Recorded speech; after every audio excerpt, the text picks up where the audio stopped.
Bertengok dalam contoh tu. Kedua, nahnu. Ada masa pertama ada dah. Ini kedua. Nahnu, kami ataupun kita. Nahnu, kita, kami ketika tunggal. Tunggal aku tu. Nahnu nakusu alaika naba'ahum bil haqqa.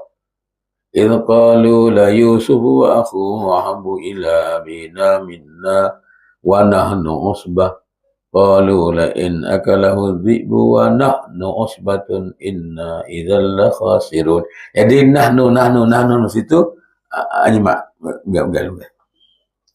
Nahnu situ tu adalah dia duduk berasing ni. So dia nahnu lah. Tengok dalam kotak tu tak apa. Okey. Nahnu dalam ayat-ayat contoh dalam di atas tu maknanya kita atau kami. Nahnu tu. Okay. Kedudukan dalam ayat tersebut sebagai subjek atau al-mubtada. Al-mubtada. Dia mubtada, subjek. Maknanya kalau kita baca terjemah nahnu nakusu alaika naba'um bil haqq, kami adalah mengkisahkan atas kamu sebaik kisah. Atau ayat bawah tu idh qalu la Yusuf ni bak Nabi Yusuf ni.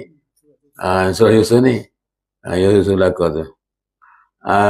Ketika mereka berkata bahawa Yusuf dan saudaranya Bunyamin lebih dicintai kepada ayah kita, minna wa nahnu, sedangkan kami adalah usbatun, adik-beradik juga.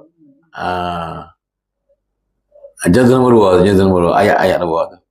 Ayat 3, qalu la in akalahu zi'bu, jika dimakan oleh serigala, wa nahnu usbah, dan kami adalah